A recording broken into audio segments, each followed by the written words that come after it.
দবকাৰ ষষ্ঠ শ্ৰেণীৰ ছাত্ৰ ৰিদীপ ৰঞ্জন গগৈ চিত্ৰ প্ৰদৰ্শনী জিলা আয়ুক্তক অংকন কৰি চৰ্চিত ষষ্ঠ শ্ৰেণীৰ ছাত্ৰ ৰিদীপ হোজাই জিলাৰ দবকা টাউনস্থিত Hem Bora art gallery Dabaka modern English স্কুলৰ ষষ্ঠ শ্ৰেণীৰ ছাত্ৰ ৰিদীপ ৰঞ্জন গগৈ আৰু চিত্ৰকলা বিদ্যালয়ৰ ক্ৰিয়েটিভ আৰ্ট পইণ্ট দবকাৰ দ্বিতীয় বৰ্ষৰ ছাত্ৰ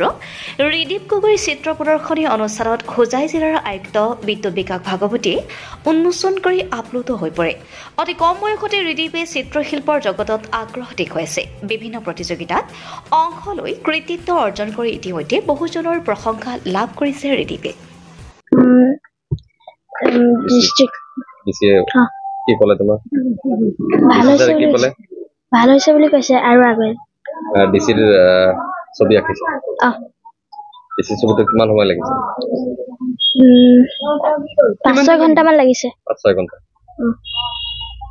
তুমি কিমান দিনৰ পৰা ছবি আঁকি আছা এই বছৰে মে'ৰ পৰা তোমাৰ লগৰ ছাত্ৰ-ছাত্ৰীবিলাকক কি ক'বা তুমি তেওঁলোকে যায় আকক তোমাৰ নাম কি নমস্কাৰ মোৰ নাম শ্ৰী ৰিদীপ ৰঞ্জন গগৈ তোমাৰ ঘৰ ক'ত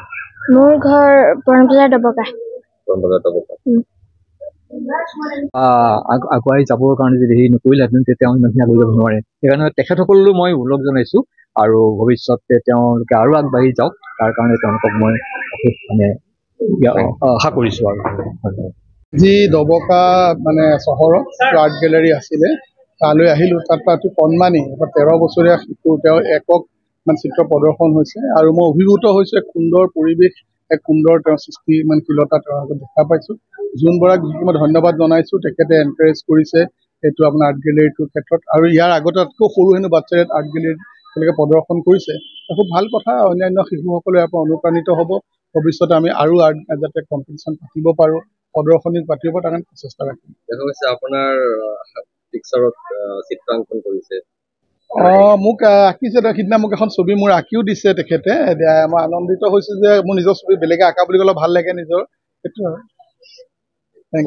আজি দবকা আৰ্ট গেলেৰীত ৰিদীপ ৰঞ্জন গগৈৰ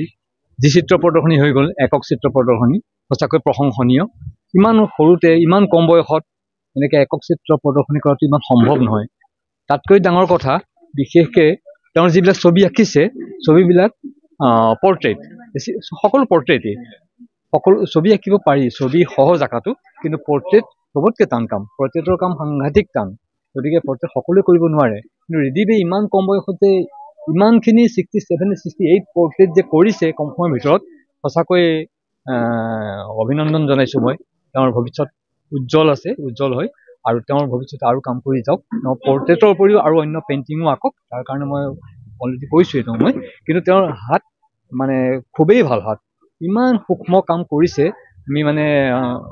ভাল লাগিছে চাই পেলাই আজি আৰু মই প্ৰথম দেখিছোঁ একক চিত্ৰ প্ৰদৰ্শনী ইমান কম বয়সৰ শিশু শিল্পীৰ তাৰ কাৰণে তেওঁক মই শুভেচ্ছা জনাইছোঁ ভৱিষ্যত উজ্জ্বল হওক আৰু তেওঁৰ ছবি আৰু আগুৱাই যাওক তাৰে কামনা কৰিছোঁ news desk report Suhana live.